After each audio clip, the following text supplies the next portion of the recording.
Welcome to Discoveries from OC Playwrights Alliance. For over 20 years, OCPA's mission has been to support and promote the development of new plays for the stage by Orange County writers.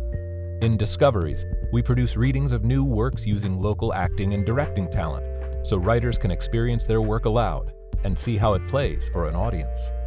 To learn more about OC Playwrights Alliance, visit ocplaywrights.org. In this edition of Discoveries, we present Tears in the Rain, a one-act play by Jordan R. Young, directed by Katie Chidester, featuring Forrest Gorrell and Roxanne Westerlin.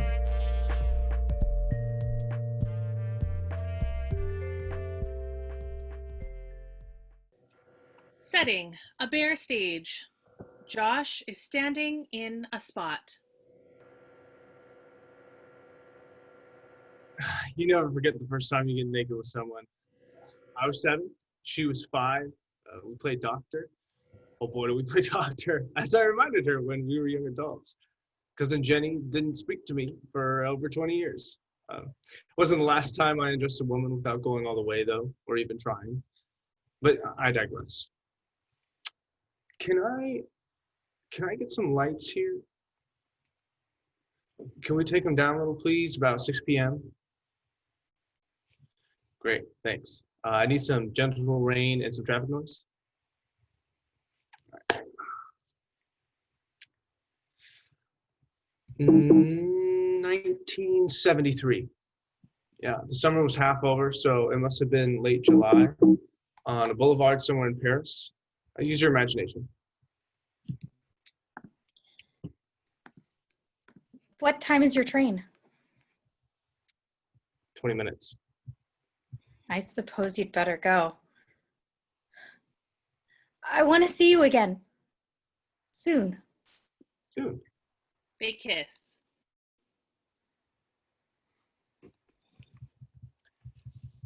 That's how it began. Really began.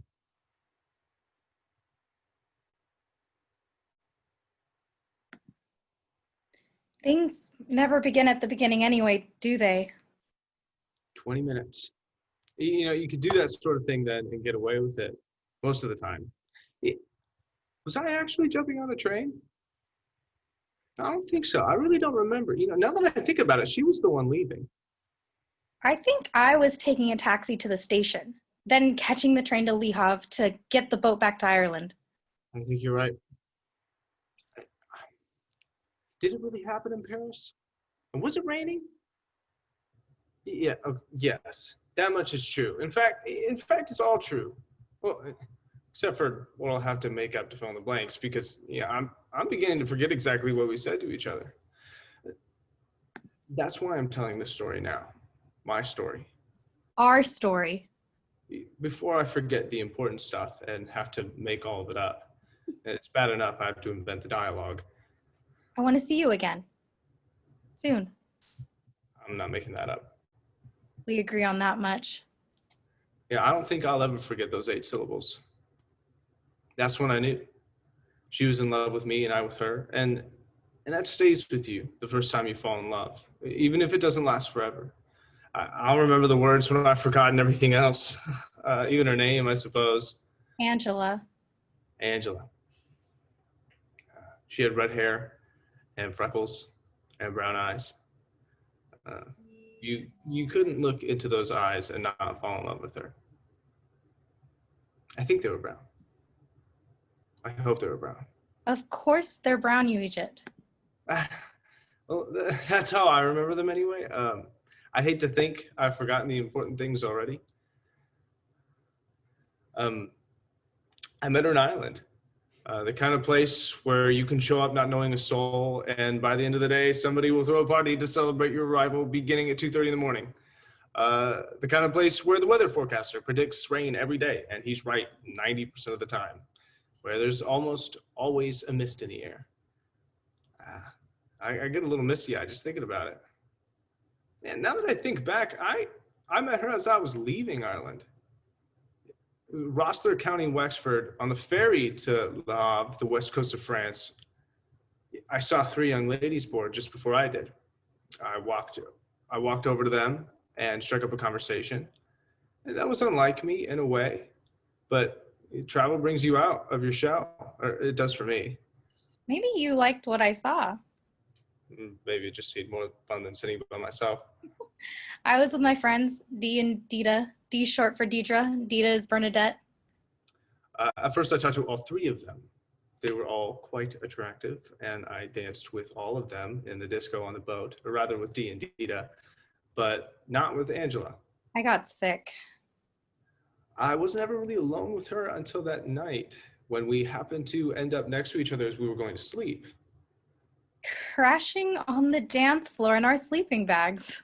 It was a 25-hour crossing, or so I recall. You're a good dancer. At least one of us thinks so. You don't? No, it's not what I do best. What do you do best? I talk better than I dance. I write better than I talk. That's grand. I admire people who can write. What are you reading? A portrait of the artist as a young man. James Joyce. There's a man of words for you. Not that everyone's up for the challenge of reading him. He's not for everyone, that's certain. I'm sorry you're not feeling well, Angela. Thanks. I feel a little better now. I enjoy dancing with Dita and Dee, but I would rather have danced with you. Maybe next time. Ever been to France? Once, when I was a little girl. I don't remember anything. My first visit. What's the plan? The Musée d'Orsay in Paris, the Toulouse-Lautrec Museum in Albi, but no plan, really. I like to take it as it comes. And you? There's a hostel in La Rochelle, somewhere on the coast. We're going to spend a few days camping there. Me and Dee, she's a mate. We're on holiday. How about Dita? Herself, we only just met on board. We're going to Paris, of course. You can't go on holiday for a week in France without going to Paris for 2 or 3 days. What will you do there? Nothing. Stroll the Champs-Élysées, eat pastry, window shop, go to the cafes, Lady Mago and Saint-Germain-des-Prés. You can go at 4 in the afternoon and have a cup of chocolate and talk for 2 hours. And maybe run into Jean-Paul Sartre and Simone de Beauvoir. One can only hope. What would you say? Bonjour, c'est vous dans chez nous some CSC. Would you mind if we sit here? Just like Why that? not? We may never meet again. Oh man, I'm not quite that bold. You're talking to me, you are. I don't know you from a lamppost and you come along and chop me up. The next thing I know, you'll want to kiss me or handle the merchandise. Is that an invitation? Would you like me to engrave it and drop it in the post? That won't be necessary. Josh tentatively puts his hand on her breast for a moment. You are the bold one. We may never meet again. That's very true. The truth is, I don't recall whether I took the initiative or whether she put my hand there. Nor do I. But I haven't forgotten what it felt like. Nor have I. She was a bit flat-chested, but I never gave it a thought. It isn't every day you connect with someone on an intimate level like that. I'd like to explore the rest of you, in a manner of speaking. And what do you suggest? Perhaps we could travel together for a few days. Unless, No, that sounds like fun. well, what about your friends? Dee and Dita? They could travel together. We can meet up with them in La Rochelle. Sounds like a plan. This isn't an invitation to fornication, mind you. Actually, I've never been with a man. That's no problem. I respect that in a woman. Angela impulsively kisses Josh. Have you ever been with a woman? I shouldn't ask you that. Sorry. Okay. Yes, I've been with a few. How long has it been? About 2 weeks, I guess. Was she someone special? No. Sorry. No, not really. A young German woman I met in a hostel in County Cork. Her name was Greta. We hitchhiked a ride together to the coast of Kerry. I spent the night with her in an abandoned house. Ooh la la. She gave me her phone number in Berlin, but I didn't want to see her bad enough to cross the Berlin Wall. The idea of going through Checkpoint Charlie, crossing into communist East Germany was more than a little scary in the early 70s. I can well imagine. At least to a kid fresh out of college. I take it you weren't in love with her. No, it was meaningless, strictly in the moment. At least you're honest about it.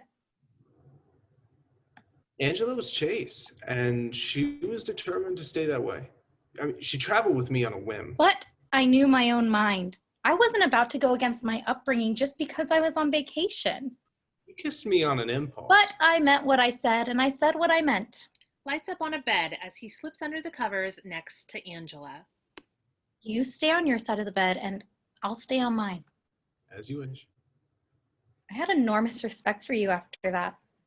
I made no attempt to seduce Angela. She was a woman of virtue, and I honored her request. She let my hands wander because she was curious. No one had ever touched me before.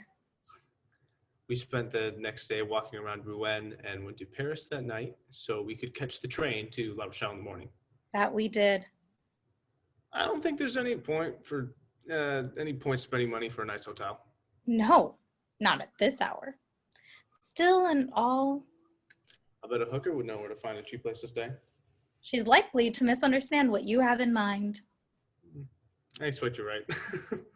Just as well. We'd probably end up in one of those dicey rooms you rent by the hour with the cigarette burns on the sheets. In the end, a man gave us a ride back to his apartment for the night and gave Angela the bed while the two of us slept on the floor. Very gallant. Interior of a tent. Josh enters. La Rochelle was unpredictable. What would you like first? Tits or ass?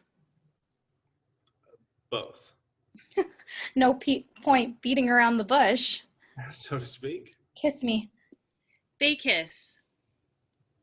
Keep your pants on, Romeo. Figured as much. You're not disappointed? No. You haven't disappointed me yet. Far from it. I was afraid you'd expect too much too fast. I wasn't really expecting anything. But you wouldn't mind touching? Where would you like to be touched? Down there. This invite isn't going to come in an envelope either, is it? Probably not. I was thinking we could liven up this scene with a little nudity. Sorry, it was for your eyes only. The more verisimilitude, the better. Talk to my agent. We spent the last 2 days in Paris. This time it was my turn to get sick. We walked to the Jardin de Luxembourg in the 6th arrondissement one day, but that was it. The rest of the time I stayed in the hotel. Yeah, no one would believe I stayed in a room with 3 Irish women casually walking around, half undressed. Your eye for detail is impeccable. Point being, nothing happened with any of them. That's about all I remember. Oh, except for that farewell scene in the rain. I want to see you again. Soon. Soon. It would be 2 years before I saw her again. 2 long years. Remember, this was back in the 70s. There was no email, no Facebook, no Skype. We exchanged cards and letters, and there was the occasional phone call. Angela got a teaching job in Waterford. I found freelance as a writer once. Or was it? It's twice. She went to work. The girls She went I to met Kenya there to work were as a so missionary. experienced, they made me blush. You wanted me to come to Kenya, and I We wanted talked very about much visiting to come. Tanzania together too, where I'd taken a vacation. It never happened. None of it ever happened. it was easier to talk about it than it was to make it happen. I wasn't quite that adventurous as a young It man. took you 2 years to get back to Ireland.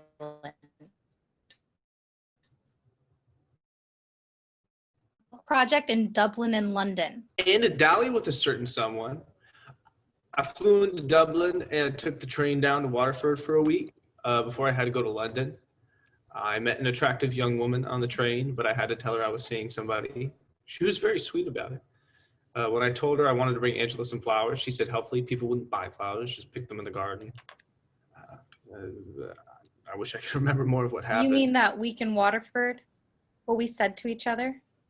I would have taken notes if I'd known there was going to be a quiz. I expect it went something like this. I didn't think I'd ever see you again. I told you I'd come back. That was a long time ago. Did you think you could just pick up where you left off? No, I don't know. I didn't plan to take so long. The last letter or two you wrote, you sounded like you were in love with me. I had to come back to find out whether I really am, whether to go of it or not. I feel like we have to start all over again. I'm not the same person I was then. What am I? How can we be? We're 2 years older. I don't know if I'm any wiser. I don't know whether I love you or not. We have all summer to figure it out. How we think and feel. Yeah, I don't even have a return ticket. I guess we have to start somewhere. Let's start here. Angela kisses him. Sounds fair to me. He kisses her. I think it's only fair to warn you, Josh. I can't sleep with you. I want to, but I can't. It's so frustrating. I want to make love with you, but it's hard to turn my back on the way I was brought up. Good Catholic girls don't do that before they get married. At least before they have a ring on their finger. It's all right, Angela. I understand. The girl next door, Celeste, has sex with her boyfriend, but she's Protestant. That figures. She told me that was the reason she got a flat, actually. She could never do that at home with her parents or her brothers living there, so she moved out. It's a bit wicked, don't you think? I don't know if I call it that. Well, it isn't really wicked. I just don't want to get knocked up. That would be a fine state of affairs now, wouldn't it? Then I'd really be up the pole. Me, a school teacher with a baby on the way and not married. No, I can see where that wouldn't go over too well. Mom would never speak to me again. And Dad, he'd kill me for certain, bringing shame upon his name. It's all right. It's all right. We can wait. You don't mind waiting? Not that you have a choice, unless you're going to pay Celeste a visit. Now, there's a thought. She's got a mean uppercut. I think it's only fair to warn you. The sexual revolution had not yet come to Ireland. It would be a long time coming. A very long time if you were in love with someone. Despite a nude scene in a Trinity College production of Romeo and Juliet, it was an incredibly backward country in those days, easily 20 or 30 years proud behind the of rest of it. the world in some respects. But that was one of the things that gave Ireland its peculiar charm, that time warp quality our memory only burnishes as we grow older. When I returned in the 80s, it was obvious young women were much more comfortable with their sexuality and more casual about it. Strictly an observation, of course. I made no attempt to get involved with anyone. More's the pity. How do you make love without making love? Without having sex? Very carefully. We take our clothes off and lay down together and touch and kiss. I kissed every inch of that delicate freckled skin and savored the warmth and the sweet scent of it.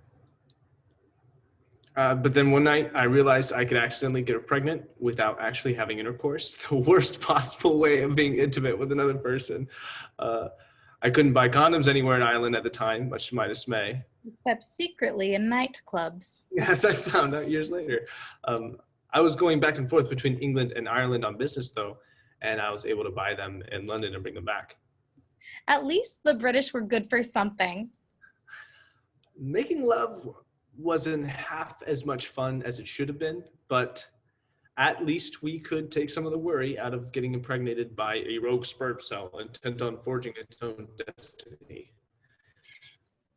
We weren't ready to commit to one another despite And our I was inflamed determined not to ardor. join the short parade of young women leaving Ireland to get abortions. Angela would come up to Dublin on weekends while I was working there. We'd go to plays and movies together. You took me to see a one-man show at the Abbey Theatre with an actor from County Kerry. Eamon Kelly. Oh, yeah, a grand teller of tales, a Shawnee. And a proud Kerry man indeed. His accent was thicker than the London fog. You had to act as an interpreter. And I thought you spoke English. You also introduced me to Monty Python at the cinema. Then we took a little vacation. We flew to the Aran Islands, first to Inishmore. The largest of the islands off the coast of Galway. A little touristy for my taste. The Inishmaan, the middle island where I found a room behind the post office. And I stayed in someone's house down the road. And everyone was related to everyone else. I managed to annoy the woman I was staying with, and wouldn't you know it, her uncle ran the village pub. One comment about the ghastly soft-boiled eggs herself served for breakfast, and your man declined to serve us in the pub that night. Talk about a time warp. The locals dressed pretty much the way they did at the turn of the century. Not for the tourists, but for themselves. 'Twas the grand celly they had, though. Hell of a party. Till 3:30 in the morning. And they danced until they fell to the floor. Remember the man who ran the airline on Inishmaan? Oh, how could I forget? We missed the plane the morning we planned to leave. His office was a kitchen table and a clipboard. It was only a 5-minute walk to the airfield. We were a good half hour early, but just as we stepped out, a boy ran up to us. Your plane is leaving. We had to wait 2 days for another plane. Small wonder you lose track, all track of time in Ireland. Actually, I think I left the island before you. So you did. If I seem to be in a little bit of a fog, it might be because I went up and down like a roller coaster that summer. And I don't mean that 9-seat puddle jumper we flew to the islands that took off from and landed on a field the size of a postage stamp. I'll never forget the day you proposed. Who could forget? I said yes. Then no. Then yes. Then no. You can't blame a girl for trying to make up her mind. From Inishmaan, we went to Angela's hometown in County Tipperary, and that, I suppose, was the beginning of the end. You probably don't even remember the name of the town. Oh, help me out here. Clonmel, wasn't it? No. Matter of fact, it was Cloneen. Ireland seems to have an inordinate number of towns and villages whose names rhyme with spleen. The kind where a couple can't walk down the street together holding hands without tongues wagging from one end of town to the other. I mean, holding hands for pity's sake. Trouble was I'd grown up there. I knew everyone and they knew me. I was still little Angie to them. I got along fine with your mother and your brother. That you did. Matthew isn't simply my brother. He's my twin. The only person I knew to whom I can confide the intimate nature of my relationship with Josh. So you fall in love with a Yank, have you? I have, in fact. How did that happen? I haven't a notion. I was on holiday and suddenly I was talking to himself on the ferry. I didn't feel terribly well and I thought he was a bit of an idiot at first, but he was very sweet and nice and kind and funny, and pretty soon I was kissing him. I didn't know you were such a fast worker. I'd have consulted you about my own affairs of the heart. I've never kissed a man in my life, and you know it as well as I do, Matt Mooney. Lost your head now, did you? And the next thing I knew, he had his hand on my chest. His other hand on your knickers. I beg your pardon. That came later, though not very much later, truth be told. But by that time, I was in love with him, head over heels and heart over head. Brilliant. And Have I done the deed with himself? Merciful heavens, I'm not that daft. Thank you. I want to. God knows I want to, but I simply cannot. 'Tis a pity. Can't run the risk now, can we? What, with the priest lecturing you every Sunday on relations without benefit of clergy and how you'll burn in hell for it as surely as you're sitting there. And if you read your Shakespeare, you know Claudio, in Measure for Measure, is sentenced to death for getting his girlfriend preggers. And have you ever done the deed, I mean? A Mooney doesn't discuss such things with a lady. Just once. On holiday in London. With an English girl. She was half a time. Bottom, no doubt. You're terrible. He was also my dear twin brother. The only person I could ever take into my confidence. But Matthew wasn't the problem. Then or ever. The problem was my father. Or rather, your problem. I admit, I had a difficult time talking to Mr. Mooney. A formidable obstacle to any prospective match. I was a bit tongue-tied when he tried to draw me out about myself, admittedly. What was it like living in Beverly Hills? As if everyone in California lived there. What were my plans? How was I going to take care of his daughter without a steady position? What did I think about and feel about this, that, and the other? Including a great many things I never even thought about myself. We had talked about marriage a great deal. I thought sure it was right. But then I began to have serious doubts. I didn't. After bringing you home for the weekend, it was hard for me to see how it would ever work out. It really is a long way to Tipperary. What did you expect? After all, we were from two completely different worlds. I was a small-town girl from the middle of Ireland. Where they still delivered milk in horse-drawn carts. And you were a city boy from the other side of the moon. To top it off, you were Jewish. At least we both had a taste for corned beef. As if that would solve the half of our problems. Give me some credit. I did get up at the crack of dawn to go to Mass with you. True enough. Not that it did me any good. I don't think it did you any harm. I remember the night you told me it was hopeless. I felt like I was in an elevator and the bottom had suddenly fallen out. It was inevitable.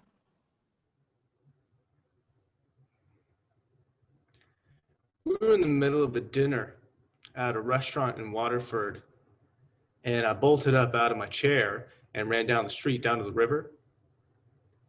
And for a long moment, I wanted to throw myself in. The only time in my life I ever contemplated such a thing. It never occurred to me you would go to that extreme.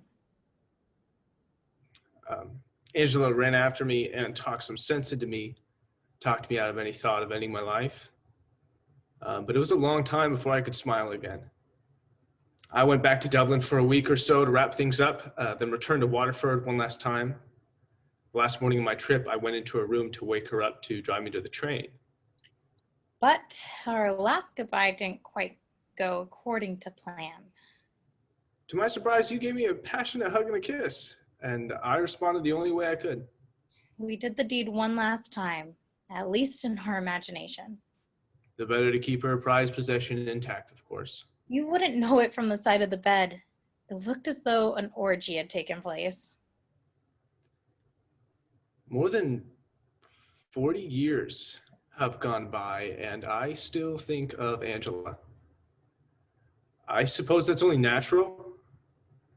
When I tracked her down 10 years later on a subsequent vacation to Ireland, she was married and had 2 children. We had a long chat on the phone, but she declined my invitation to meet for a drink, significant others included. A few years later, I called her from California to tell her I was coming back on business and wanted to see her. In short order, she sent me a letter. Please, never call me or write to me again. Do not look me up on this trip or any other trip to Ireland. I do not wish to hear from you.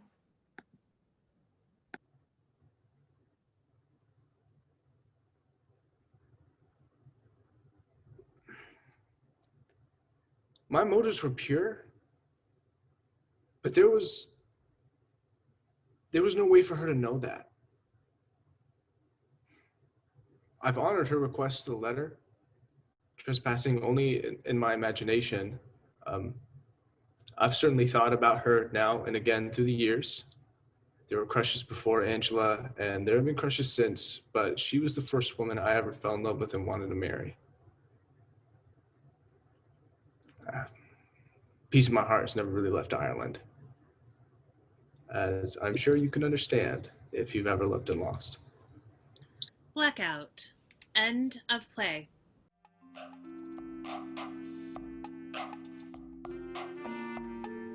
Thank you for visiting the Orange County Playwrights Alliance's YouTube channel.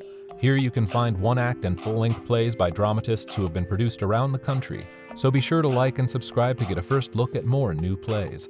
If you'd like to learn more about us, visit our website, ocplaywrights.org, or our Facebook page, facebook.com/ocplaywrights.